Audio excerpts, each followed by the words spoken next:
All right, we are live and ready when you are, sir. Okay, sounds good. Go ahead and call the meeting to order. This is a meeting of the Seldovia City Council. It's a work session for Monday, December 11th, 2023, times 4:35 p.m. And our discussion topic tonight is the draft personnel policy. Looks like so far in attendance for council members, we do have Rojas, Swick, Langbart, Kennedy, and myself present. So we'll go ahead and who wants to take it? You want to take it, Heidi?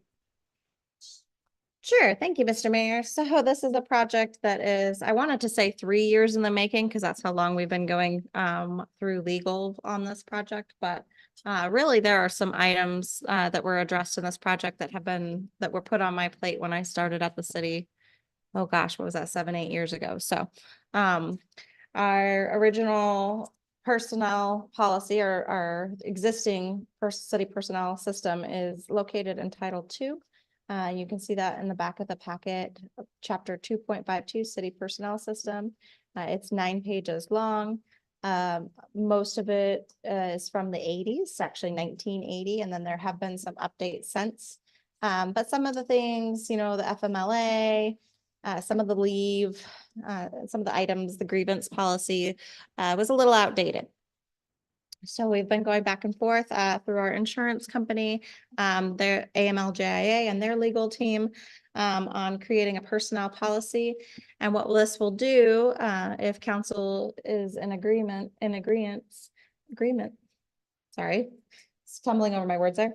If council's in agreement, then we can present an ordinance at an upcoming meeting, and that will actually repeal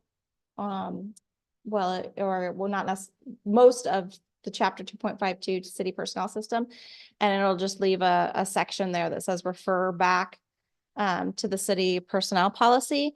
And then as this needs to be updated in the future, instead of going through an ordinance process, it would come back through council, and any amendments would be approved by resolution. So a little bit of a cleaner process for updating moving forward. And hopefully, the policy has expanded quite a bit, but it has a lot of procedure in it that just clarifies tasks and roles as we complete them, from little things even like the holidays. We've gone back and forth. The holiday pay is you get the holiday pay, and then if you work on that, you get just your regular time, unless you go into overtime, and then it's time and a half. And just the little things that have gone back and forth in the office that are laid out pretty black and white here, that we don't have to keep looking up with the state labor laws in different areas. And there's a memo that starts on page 3 that I really was hoping to call out the majority of the changes in the book and both policies, but it takes a pretty good review, and we can go through it together if you guys want. But wanted to point out that there are some very significant changes in this policy. One of the biggest ones is that this really clarifies that the city of Seldovia is an at-will employer. State of Alaska by statute is at will.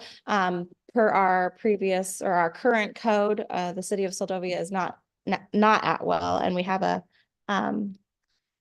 fairly in-depth grievance policy. There's still a pretty in-depth grievance policy in this personnel handbook, but it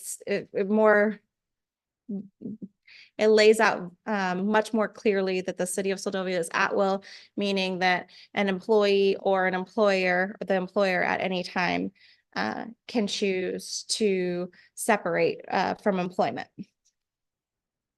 So with that, I'll say that was the biggest significant change. A wage scale is included as a responsibility of the city manager.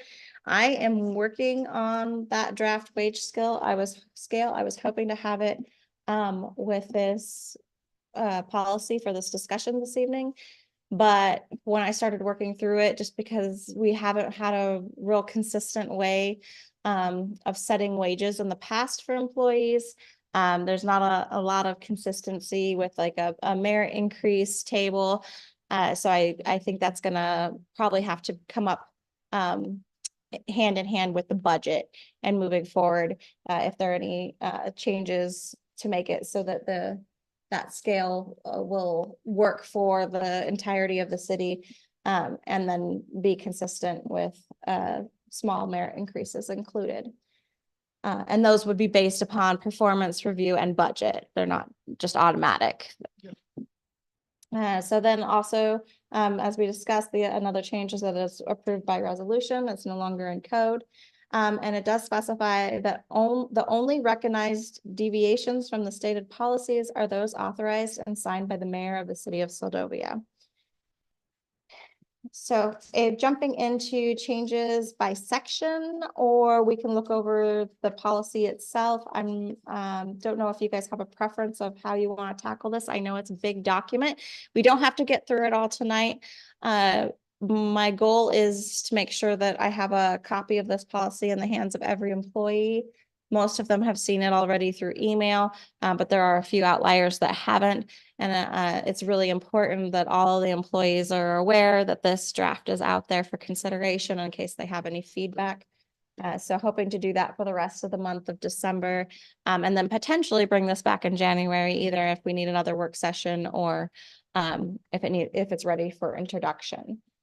So with that, you can see that I listed out all of the sections in the policy, and just made a note of whether that policy already existed, if it's new, why it's being placed in there, if it's applicable law, procedure, statute, and then what's some notes on the right-hand side of what those changes are. So you'll see general administration is new, but there's, some of it was still already existing. And I pointed out that it was existing. The new is that the handbook's approved by the council. The existing is the 2.52075 compensation job classification. Each existing position will be defined in writing in a pay rate, which will not exceed council's budgeted authorization. Will be assigned to each employee. Job description may be reviewed and revised by the city manager as necessary. Would it be helpful if we went through each of these side by side, Mr. Mayor, or do you want to have a chance to have questions at this point? It'd probably be easier to, I would say, to ask questions as we go here. Okay. Meanwhile, it's still fresh in everyone's head here. Okay, then I'm going to open up this policy book itself and then go side by side with what some of those changes are. And then if you guys have questions, jump in. Yeah, and I would definitely, I see we'll run up against time. I mean, Mm-hmm. by the time we get through this, so maybe just hit the high points, because I was going through this, there's a ton. But I have a quick question for you on page 51, chapter 252, city personnel system. Mm-hmm. This is current right now, right? Correct. Okay, this show doesn't inquire. I mean, under this, so the idea is that we get rid of a bunch of this stuff, almost all this stuff. Correct. And then anything that's now in the personnel handbook would be incorporated by reference into 252.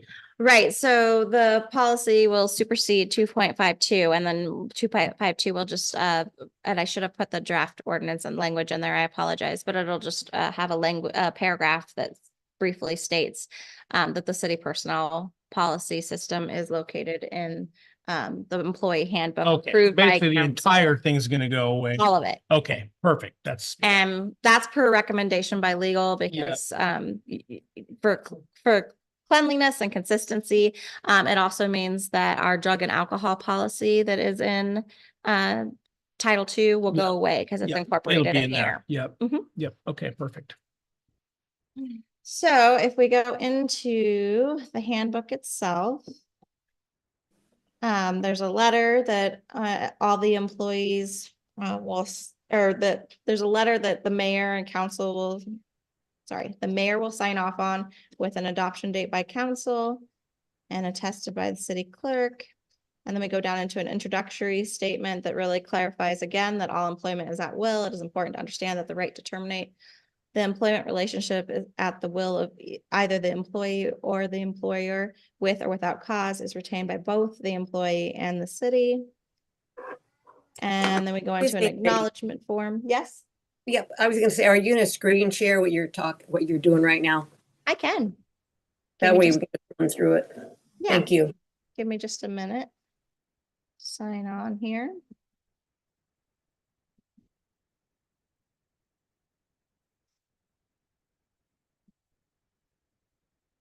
Yeah, so the letter that she was just referring to is on page 11 of 58.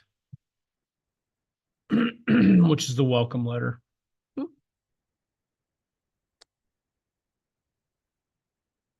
Yes, and anytime you guys need me to slow down, just let me know, because I know it is a lot to take in at first, and we're just kind of, as the mayor said, trying to hit the highlights.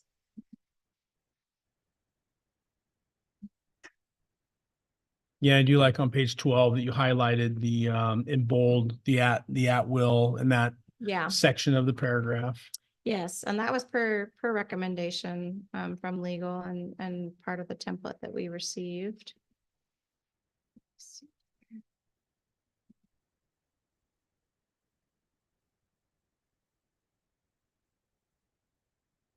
Okay. Oh. Cut me out, I'm sorry.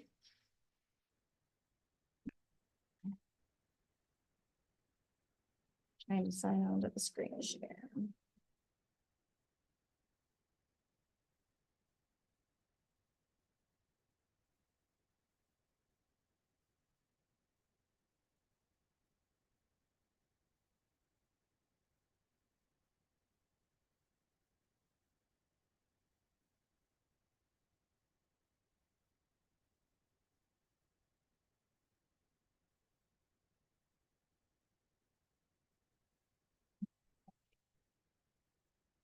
So, pulling it up here. Okay. Hopefully everybody sees that now. So just to back up a brief bit, we have the welcome letter. And that's the one that is signed by the mayor and attested by the city clerk with the adoption date. And then you go down into the introductory statement with that line highlighted in bold. It also specifies that no handbook can anticipate every circumstance or question.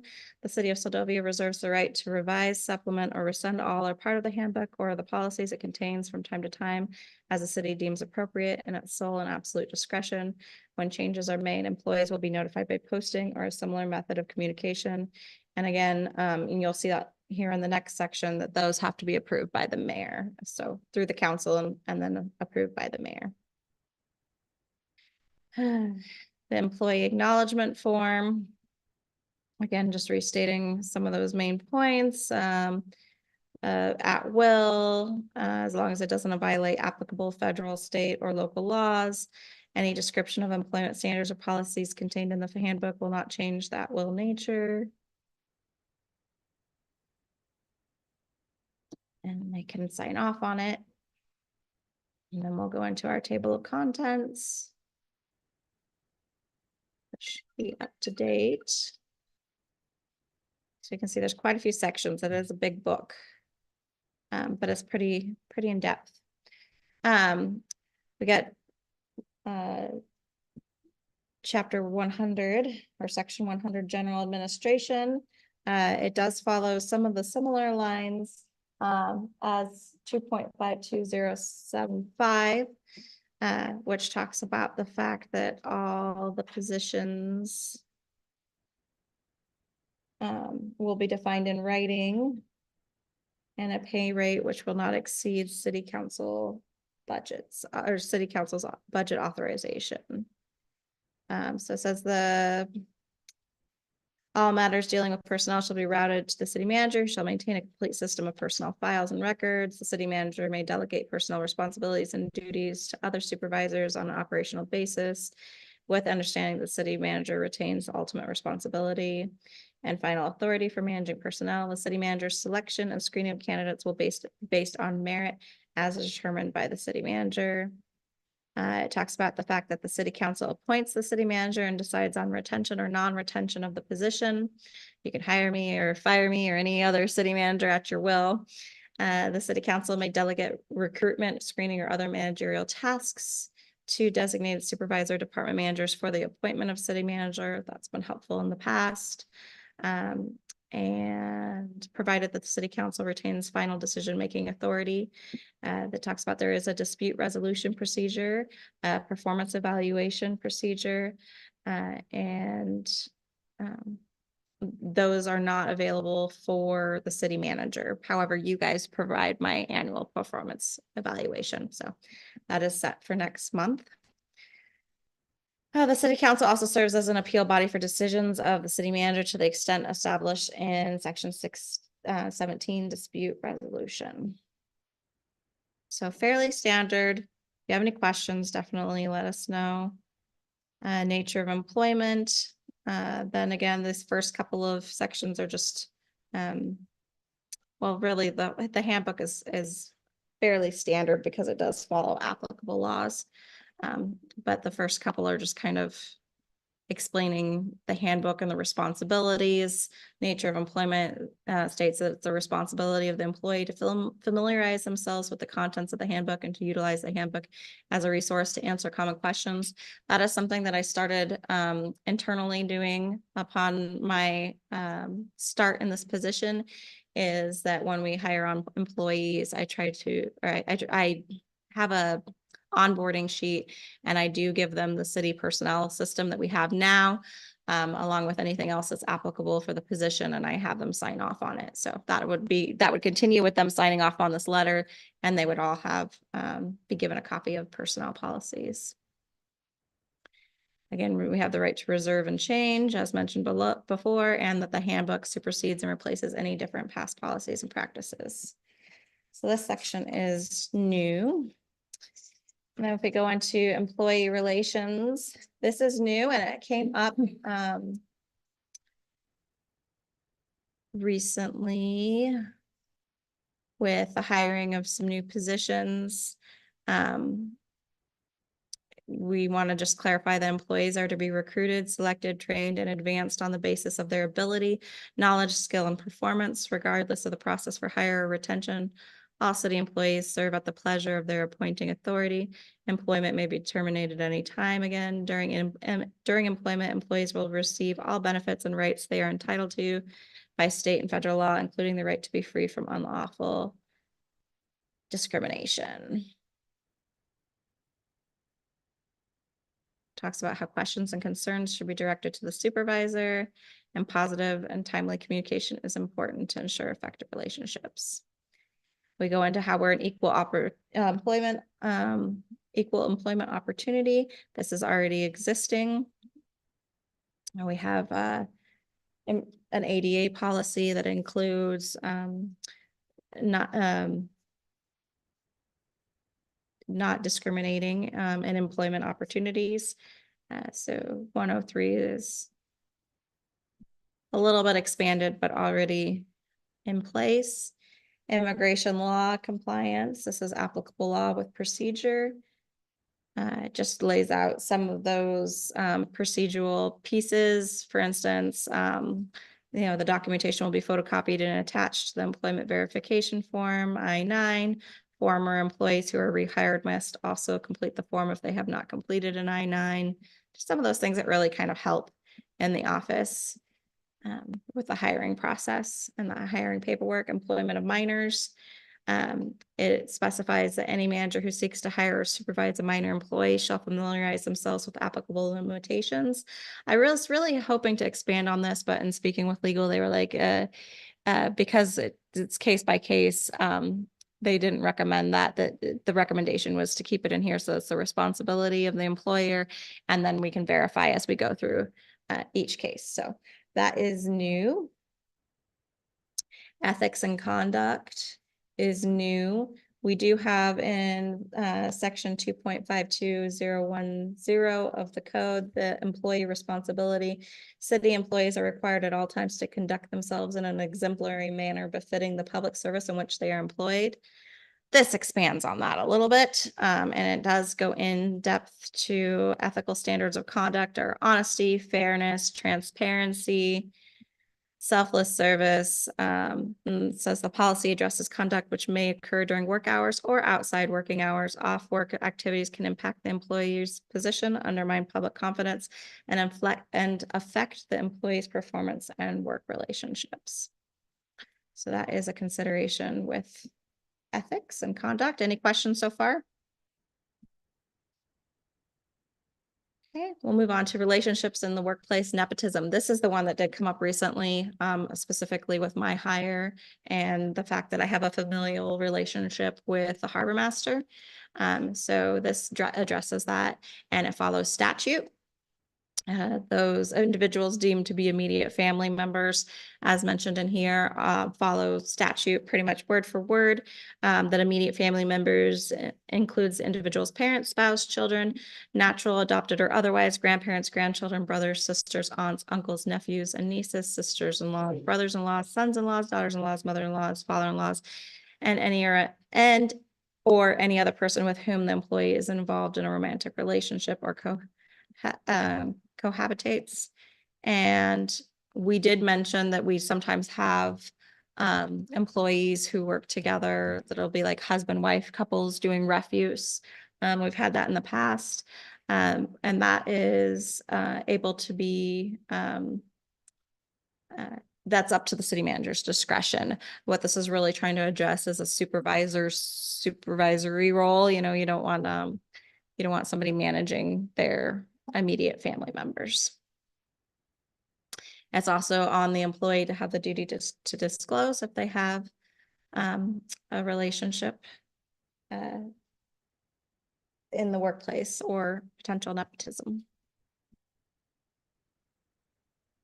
If we don't have any questions on that, we'll go into conflicts of interest. We do have a policy and procedure on conflicts of interest. This is a little bit shorter than the existing and is new in code.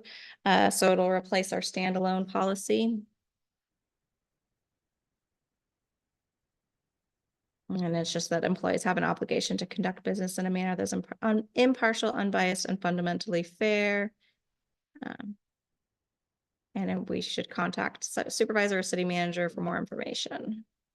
I do have a quick question on the Yes. conflicts of interest. Is there any kind of annual disclosure or anything that either the employees or any of the managers are required to fill out?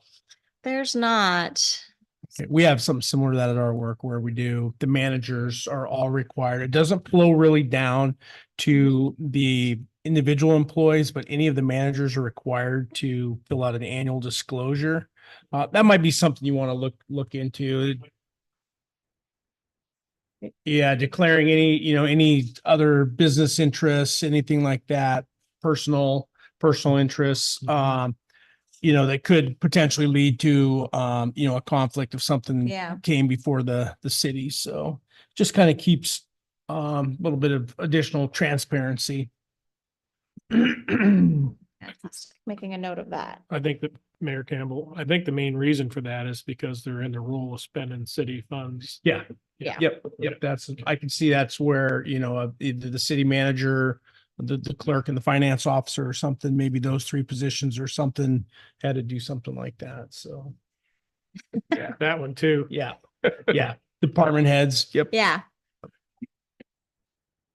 Yeah. Just something to consider, not a Absolutely. deal breaker by any means, but I mean, obviously this is the nice thing about the personnel handbook is this is something that can be easily updated as we go into the future.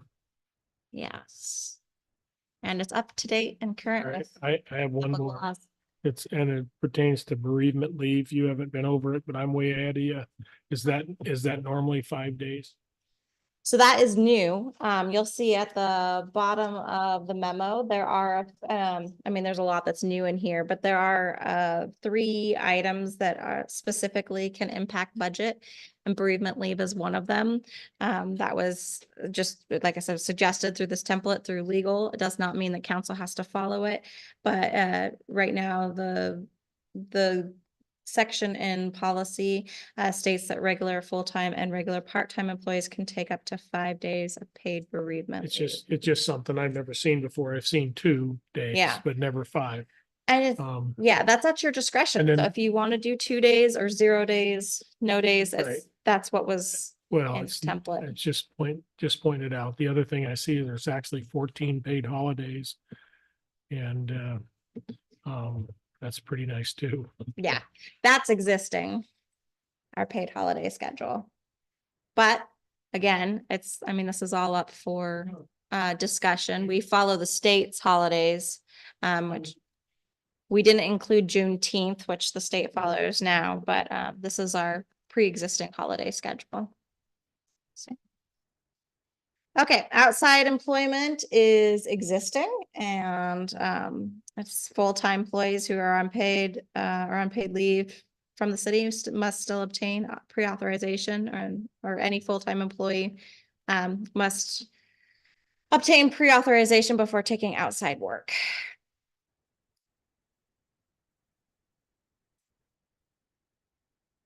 Protection of whistleblowers is new. And that's applicable law procedure. Protection of confidential information is also applicable law. Confidentiality of medical and disability information, again, applicable law. These next couple of are disability accommodation. The city is committed to complying fully with Americans with Disabilities Act and ensuring equal opportunity and employment for qualified persons with disabilities. All employment practices and activities are conducted on a non-discriminatory basis.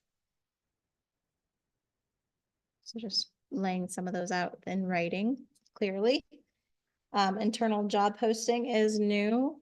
And maybe not necessary, but it's kind of nice procedural wise to just see it and employees can read it. They know how things are going to be posted, that they do have the opportunity to apply for existing employees.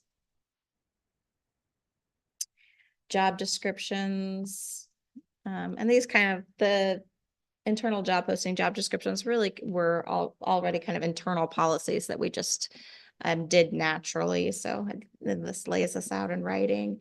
The city manager approves job descriptions when new positions are created.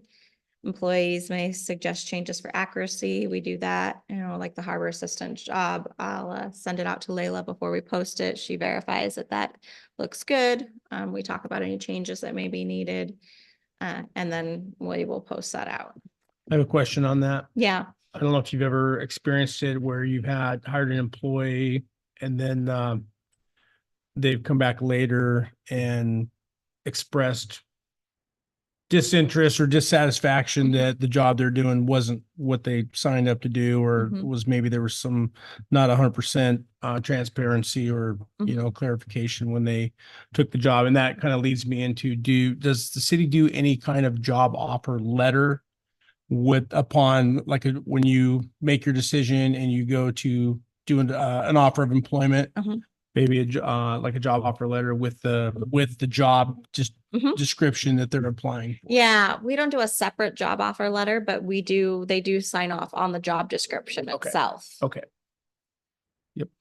Yeah, we had 2 forms, a letter of expectations and a duty statement. The nice thing about the duty statement is it breaks down the entire duty by percentage. In other words, they'll spend 20% of their time doing this and 40% of their time doing this. And it was really beneficial when it come to writing performance reviews and having an opportunity to sit down, and it's always pretty positive for me.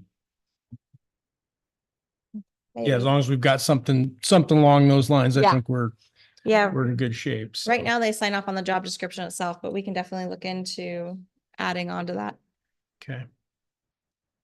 And like I said, I have this onboard packet, but this will help and go into that. And the more information, the better, because even some of the positions with turnover we've had recently, we're working on making sure that we have standard operating procedures that when people come on, that there's decent training. That doesn't always happen or hasn't always happened in the past. So it's definitely something we're striving for.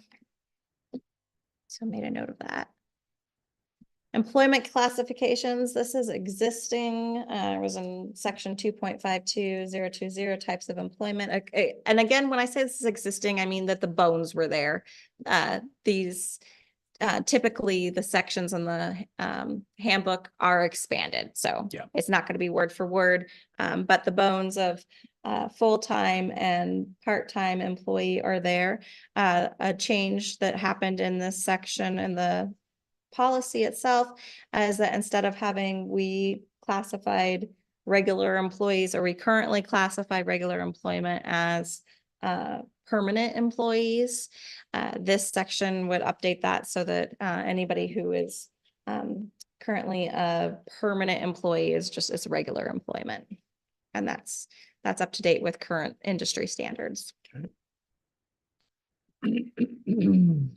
The other thing that was updated, a significant update, is the name change for introductory period. This is more of a standard now versus what we had before, which is, or what we have currently, which is a probation period.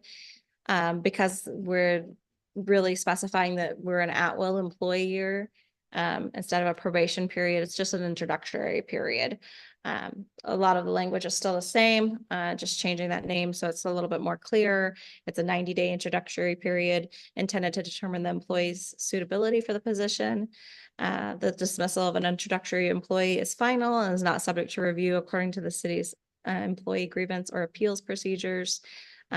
Taking paid leave is restricted to ensure consistent review for 90 days. The introductory period does not alter the at-will policy, and the employee is expected to assess the suitability of the job for their needs as well. Clarifying that in there. Introductory sounds nicer and softer That was. as opposed to old school.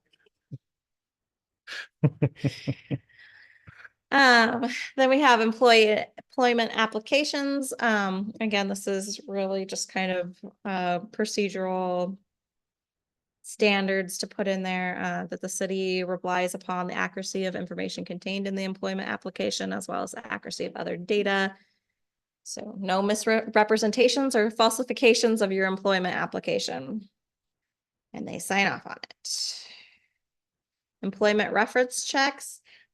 New, I really like this one because it does clarify how we respond to employment reference checks. That the city will respond to inquiries from other employees by confirming dates of employment, wage rate, and positions held. Information beyond those items may be supplied only by the city manager or their designee, and a written release from the employee may be requested. So clarifies that for Heidi, real quick people. on under 205, the last sentence, the city reserves all rights under Alaska statute, and it cites the statute. Do we want to just do an incorporation by reference there? Because I know we're trying to get away from citing specific statutes and administrative code, as that often changes from time to time. And just the city reserves all rights under Alaska statute, period. Yeah. Something to that effect. 205. I think that was the only place where I saw an actual statute number referenced in here. Okay. There could be a take good idea. out just all applicable law. Yep. And statute. Okay. Fantastic. If there's anything else on that one, salary administration talks about pay being determined by several factors, including essential duties and responsibilities. The city periodically reviews its salary administration program and restructures it when necessary and affordable. Employees should bring pay-related questions or concerns to their immediate supervisor. Personnel data changes, puts that responsibility back on the employee to let the city know if they have any data changes. Social Security number is new. I like this one in there as well. It just talks about how we protect employees' personal information. how we will continue to collect, use, or release social security numbers as required by law, and may use social security numbers for internal verification or administrative purposes. Employees who are aware of any social security number misuse should immediately contact. Oh, and it looks like that one needs to be updated to city manager. 208 administrator to manager.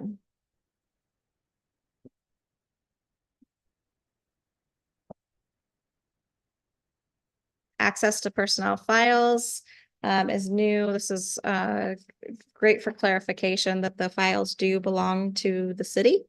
But employees who wish to review their own file are able to do that with advance notice. So just clarifies that.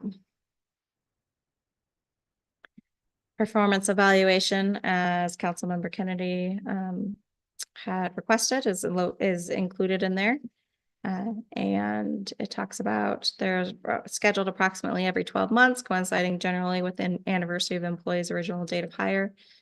Evaluations may occur more frequently to meet performance goals. Budgeted council-approved merit-based pay adjustments are awarded by the city in an effort to recognize truly superior employee performance. The decision to award such an adjustment depends on numerous factors, including information from the evaluation process. So with that pay scale, there's a potential that there could be a merit increase, but of course, it's going to depend on that approval by council through budget, and then the performance evaluation itself. This is something, not the merit increases, but the performance evaluations that has been implemented as of August. So employees now, when their hire date comes up, their monthly hire date, I'm working to schedule performance evaluations during that month and catch up with them and provide that evaluation. And it's been very useful. I've really appreciated the feedback I've received from employees so far, and that opportunity to provide them feedback. So we're going down to pays, schedules, and location of payment. This is something that's already existing and internal. Pay period dates remain the same, the 15th and the last day of the month, or the pay periods are the 15th and the last day of the month. Work schedules. This one is definitely, I mean, it's all council consideration, but I would take note here that we did include the public office hours are 10 a.m. to 3 p.m. or as posted. That can be removed out if you don't like it. I think there was some confusion in the code now versus hours and what that looks like open hours versus working hours, and trying to just specify and really clarify that even though the office is open from 10 to 3 or whatever designated posted time, we're still working from 8 to 5. It's still a full 8-hour day, or some employees are 7.5. Like window hours versus office Ex- hours, maybe using language that already exists within the community that they're used to seeing Yeah, post office. yeah. Like one of those simple. So it does try to say, although specific schedules vary according to the needs of the city and position, full-time regular employees generally work from 8 a.m. to 5 p.m. and then public office hours are 10 a.m. to 3 p.m. I would love feedback on that if you guys want that in there. If that's too strict to have that in there, again, we can update in the future, but if you want more fluidity with it, or if you like how clear it is in there now, definitely let me know. Obviously, the biggest thing there is just make sure we don't want to have any confusion or misconception Yeah, that the work hours are 10 to 3. So I Yeah. mean, it's pretty clear to me. I'm hoping this clears it up, because I think there already is some confusion, especially in the public and the community, and maybe not necessarily with employees, but I'm hoping this clears it up. I know it's super small and inconsequential, but I would get both of the formats the same. You've got 8 to 5 Mhm. and then 10.00 versus 3.00. It is one of those things that people see. Yeah. What's that? That is one of those things that people see. Yeah. Through the mayor, can I just add maybe an allowance for staff discretionary appointments? Some people have funky work hours. Yes. Maybe they can only meet at 4 4 Yeah. o'clock because they're working at the clinic or something funky. You just, I feel like there's, we live in a small community. Instead of like turning it into a point of contention, we could just allow for that upfront. Yes, and we do. I know you do. internally, I so know we you put do. that in There's there. always somebody who's going to be looking at this and be like, mer. Okay, Just we just can allow for that. great feedback. We will. Oh, it does say appointments are available for services needed before and after public hours. So it does say that in there. Heidi, that sounds great. Thank you. Yep. Okay, then if there isn't anything else on that section, we'll move down. We're about halfway there, guys.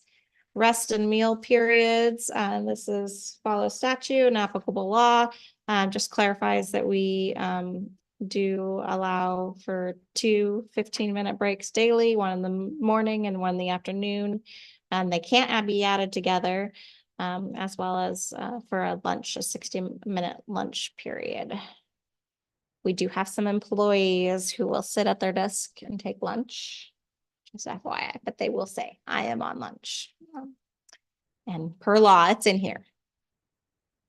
Holidays, this is existing. And including that the Stewards' Day holiday will be celebrated on the day celebrated as such by the state of Alaska. This does follow the state of Alaska holiday schedule, with the exception of I believe state of Alaska adopted Juneteenth recently. And this does not include that. So I don't know if that's something city council wants to consider in the future, but right now this is just our existing holiday schedule. And it talks about holiday pay.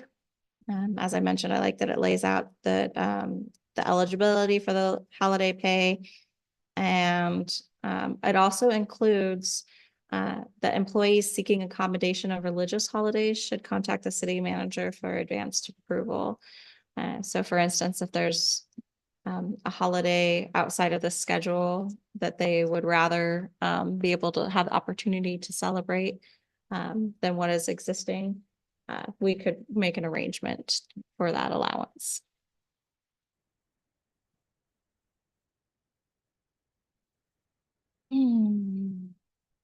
And then it talks about if working on the holiday, you'll receive holiday pay plus wages at their straight time or overtime rate if applicable.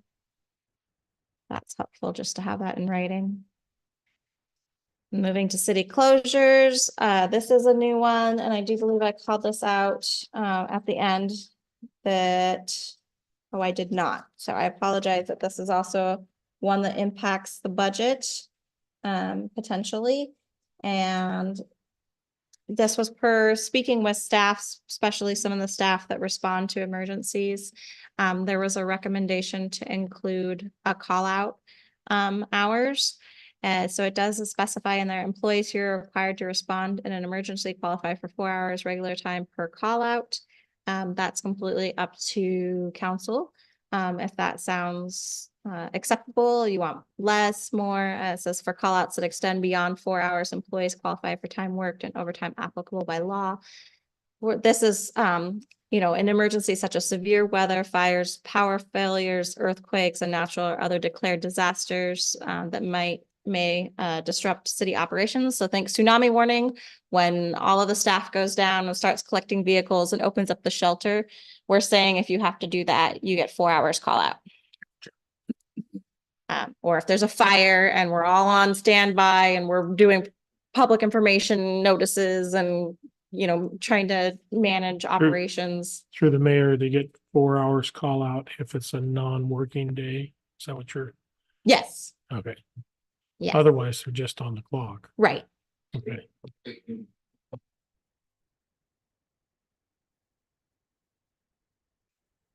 Let me know if that doesn't sound good. And it's just for those who show up, who are called into duty. Everybody else, it's they either have PTO if they have it, or it's just a unpaid day. Timekeeping, another just great one to have located in code. that the accurately recording time worked and time off is the responsibility of every employee. Law requires the city to keep an accurate record. Altering, falsifying, or tampering with time records or recording time on another employee's time record may result in disciplinary action up and into and including dismissal. So Heidi, I apologize. I yes, cleared out I lost my page. Where are you? I am on page 28. 28. Thank you. Moving on to overtime is existing. The new policy includes that overtime pay will be paid to non-exempt employees in accordance with wage and hour laws as applicable at 1.5 times the employee's regular rate of pay.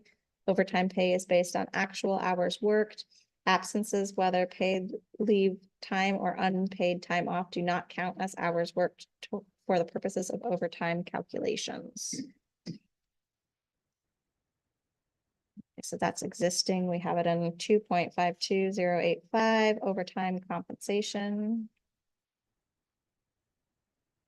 Attendance and punctuality. New, it's just a good policy to establish that to maintain a safe and productive work environment, we expect employees to be reliable and punctual.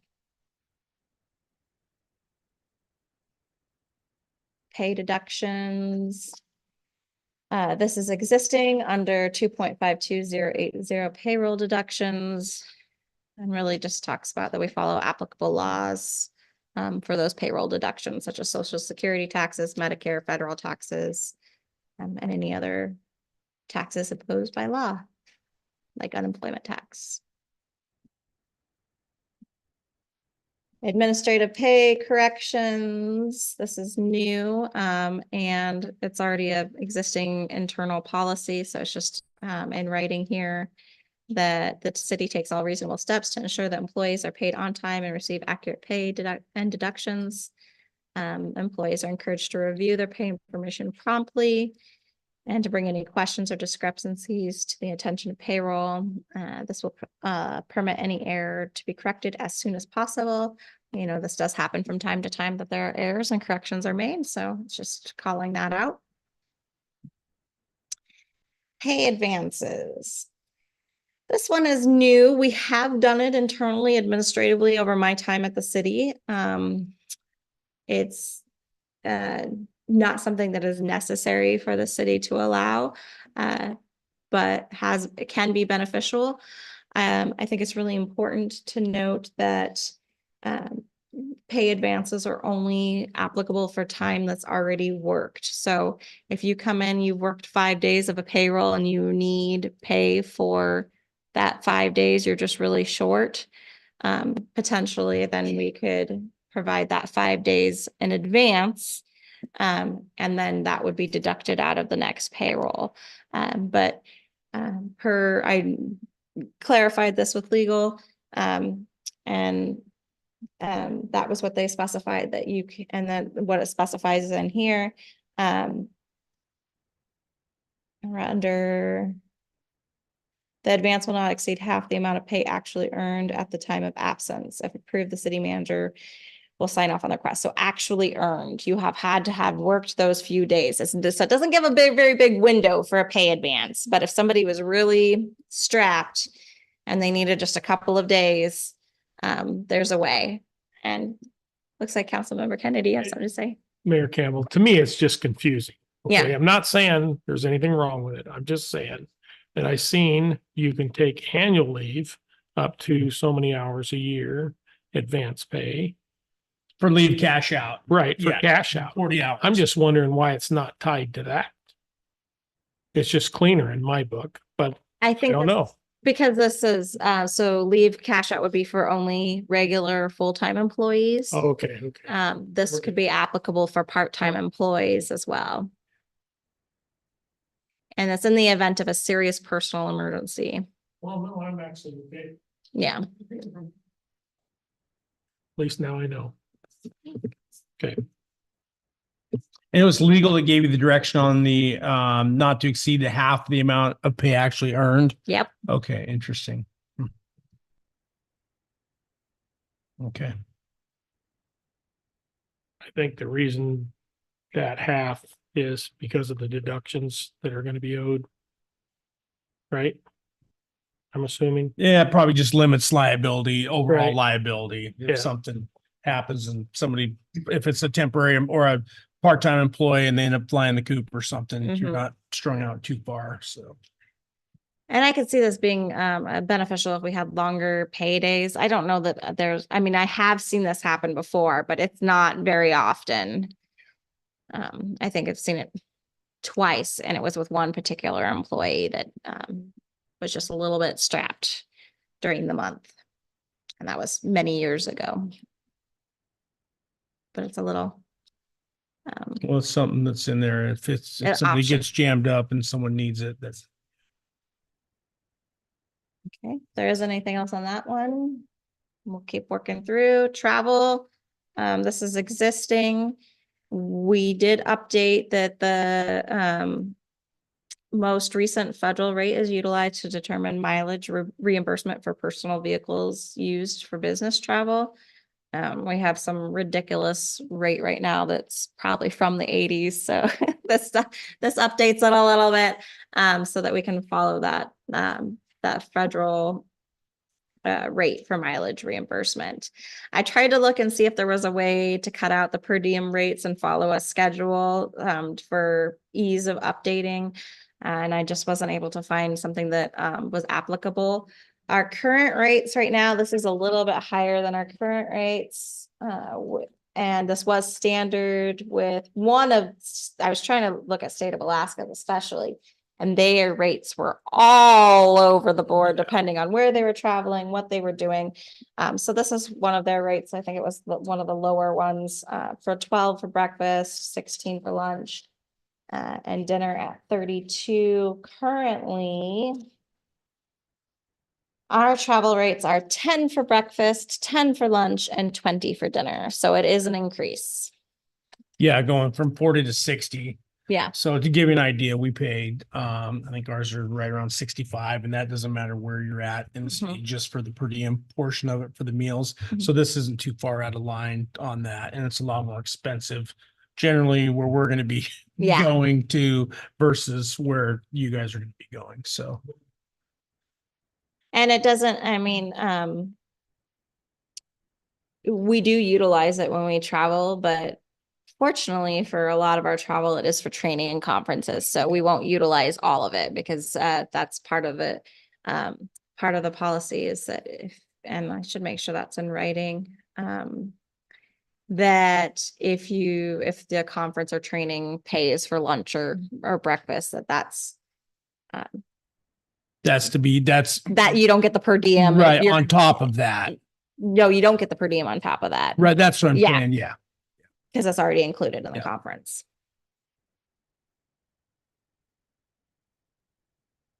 Okay. We'll move down to employee benefits. And again, new, but already internal policy. The employees may qualify certain benefits when available. So benefits eligibility depends on various factors, including employment status and classification. The supervisor or city manager can identify the programs for which you're eligible. So this we're talking about retirement, healthcare. I asked if we should actually have those items in there, and it was recommended that we didn't, that this is pretty standard boilerplate to have that section that calls attention to that there may be benefits that employees might qualify for, but that not specifying those benefits in code. Specifically in code. Okay. Yeah. Or handbook. Workers' compensation insurance, again, applicable law procedure.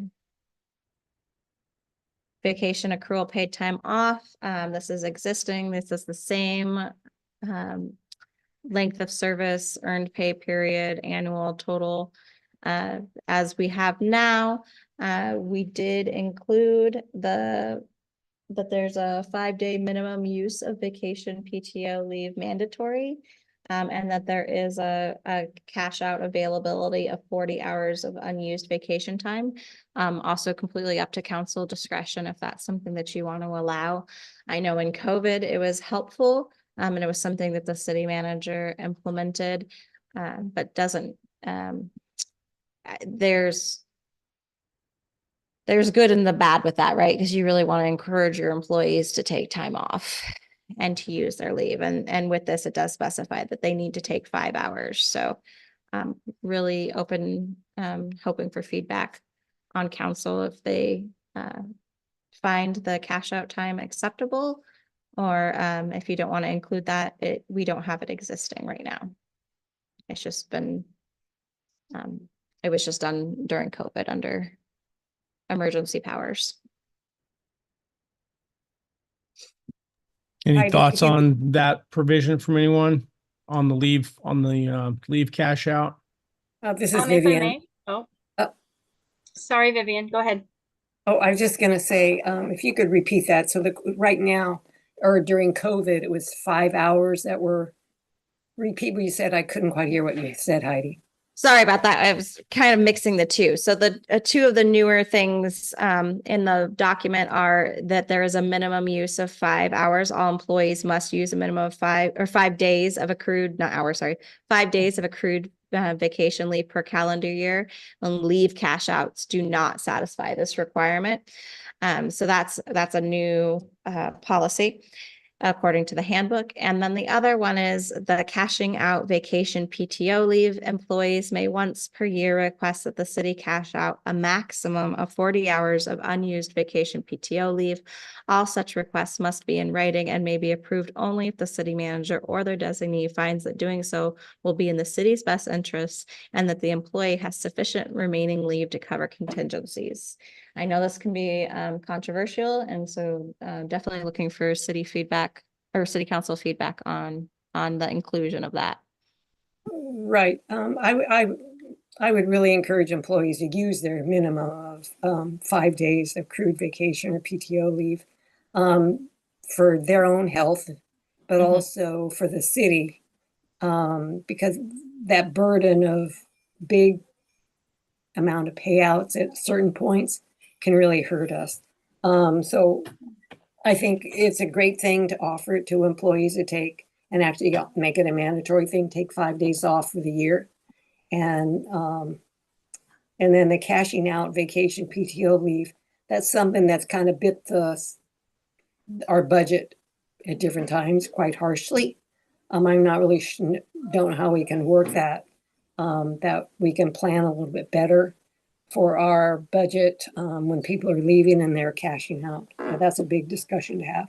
But I would be in favor of leaving that minimum use of vacation PTO leave to at least that 5 days.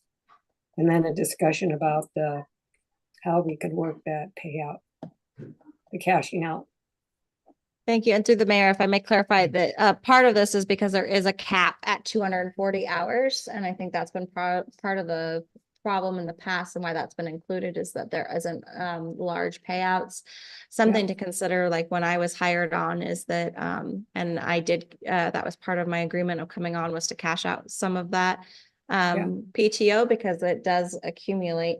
And then if you have employees that are receiving pay increases or depending on where they are in their jobs, if they're moving up in positions or ranks to hire, and they have banks that are just sitting there, even though they're using 5 or 10 hours or 5 or 10 days a year.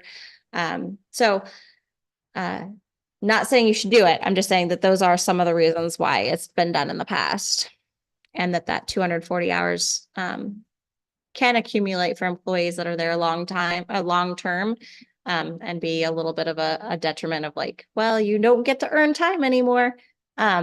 Hopefully we wouldn't have that happen moving forward. It did during COVID. That was different, maybe a different animal. Hopefully we don't have that moving forward, and we are decent at providing that time off for employees.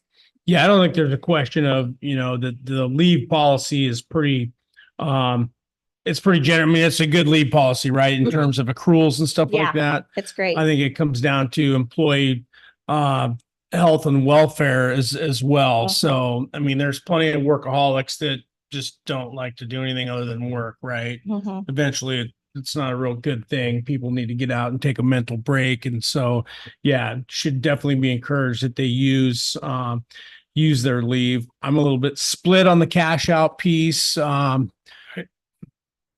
could go either, yeah, honestly, I could go either way on it.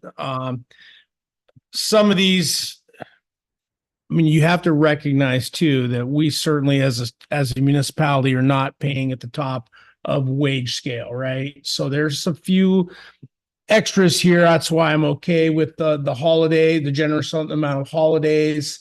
That's probably 3 or 4 more. It's certainly more than I get.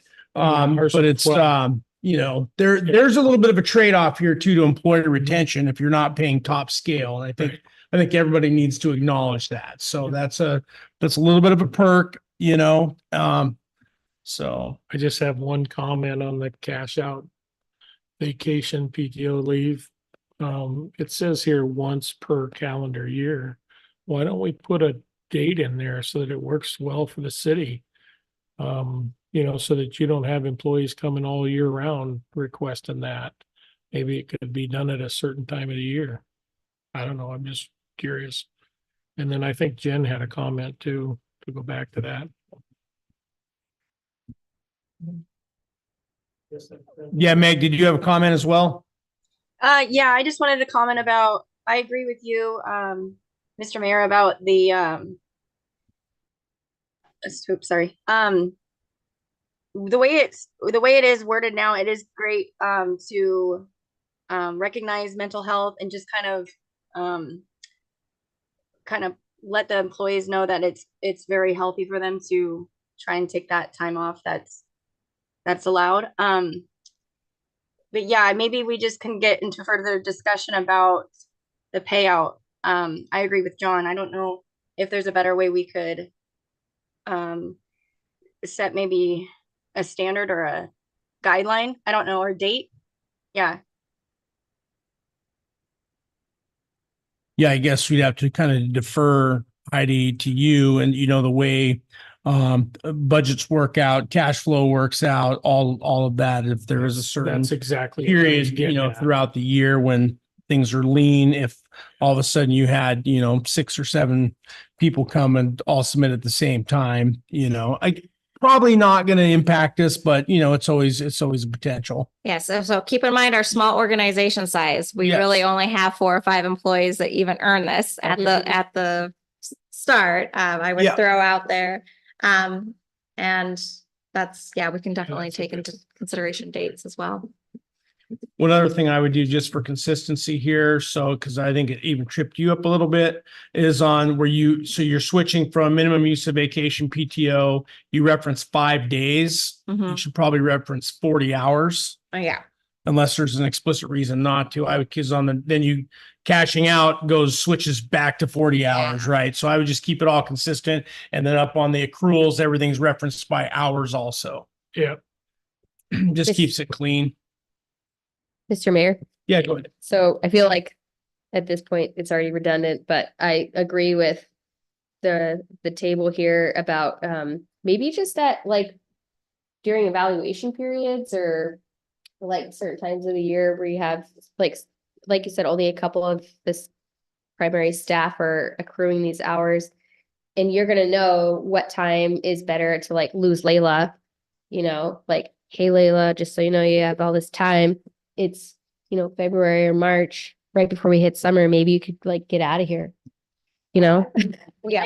Don't worry about it. Sitting right next to me. But I'm just saying, Not one to worry. yeah, but you have your staff, you know Yeah. who you're interacting with. If you're seeing banks accumulate just in the interest of our Yeah. it's again, as you've already stated, it's not likely that you're gonna have 5 people just cash out.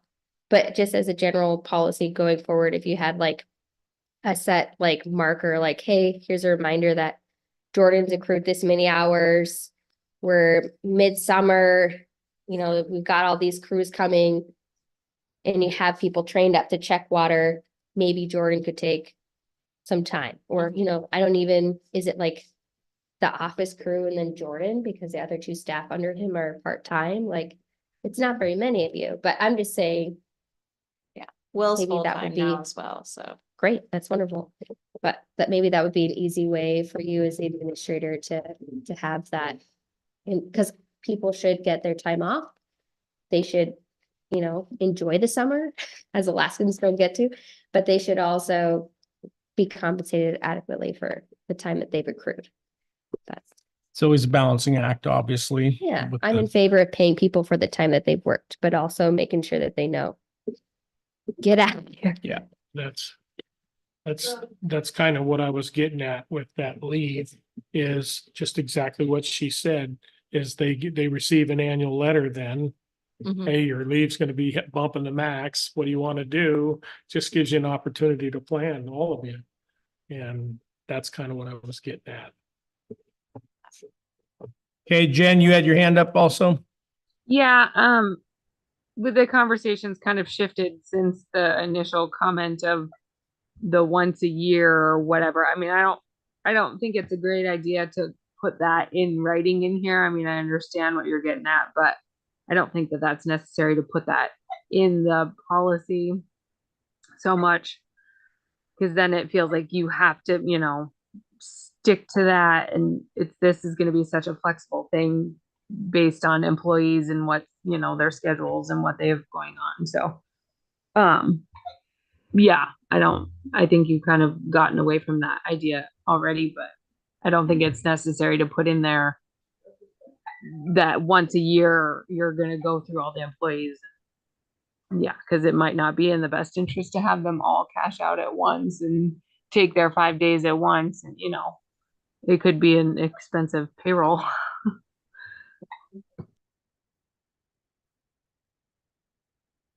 And I don't think cashing out is a normal policy. I think it's just in there if it is needed and Yeah, well, I think she's right. Yeah. You could have them all. yeah. But the biggest thing I was trying to say is, how do we administratively annually Yeah. make sure that that's done? Because I've seen it forgotten in the past before. That with people take leave. organizations, and they don't take the leave, and then all of a sudden they're sitting at 600 hours and, so if administratively, whoever the timekeeper, as long as they're doing that, then you're good. I think having that cap at 240 is a pretty big incentive as well, because once you hit that and you're not earning, you better start taking some time off. Yeah. But hopefully we can help promote individuals to take time before it gets to that. May I Well- comment? Yeah, go ahead. Given that our staff number is so, it's not in a high number, I feel like that it's flexible. The way it's worded, I feel like it's under, you can understand it to a level where if you want to just remind the few employees that we have just where they're at, I don't think it needs to be that big of a deal. It sounds pretty flexible and reasonable as it's stated, for me personally. So,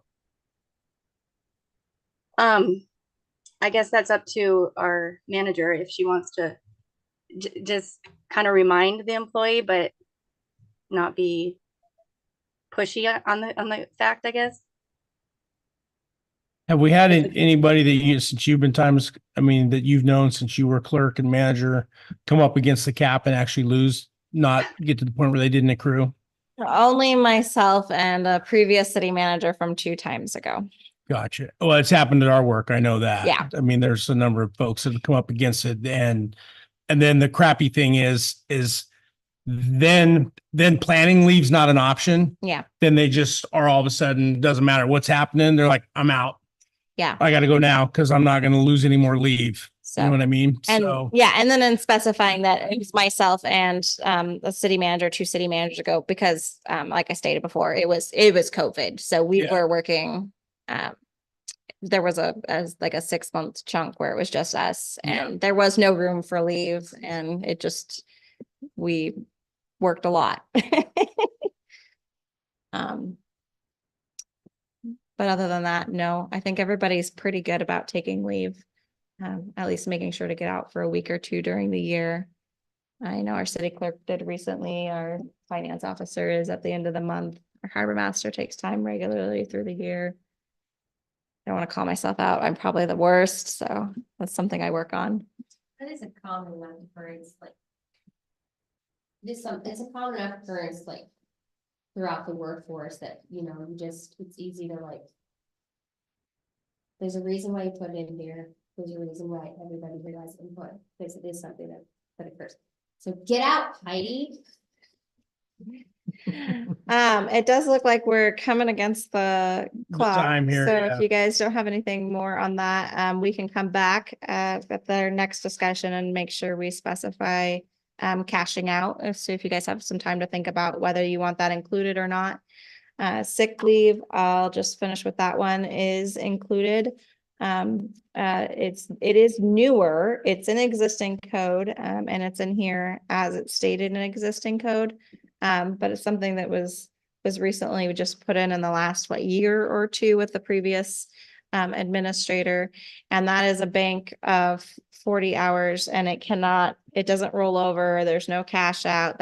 You have it. If you don't use it by the end of the year, you lose it. And specific to family and the employee for preventative care or sickness. And if you guys want to stop there, the last thing I'll know is in the consideration of the handbook in its entirety, we talked about city closures. We talked about the cashing out as impacts to budget. There are two other items, there may be more, but two other items that I noted specifically that have impact to budget. One being the bereavement leave that's going to come up here shortly. This was in the template provided by legal and has been left in there for council consideration.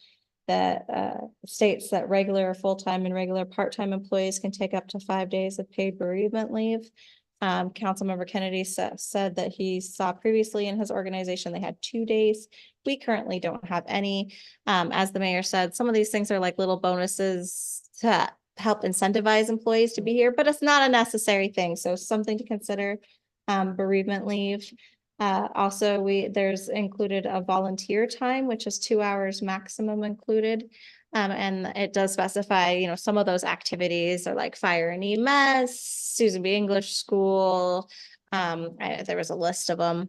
So not to get into the details of it today, but please, if you have a chance before the next time we meet, to take a look at that and provide your input and thoughts on that. So that volunteer time is section 412.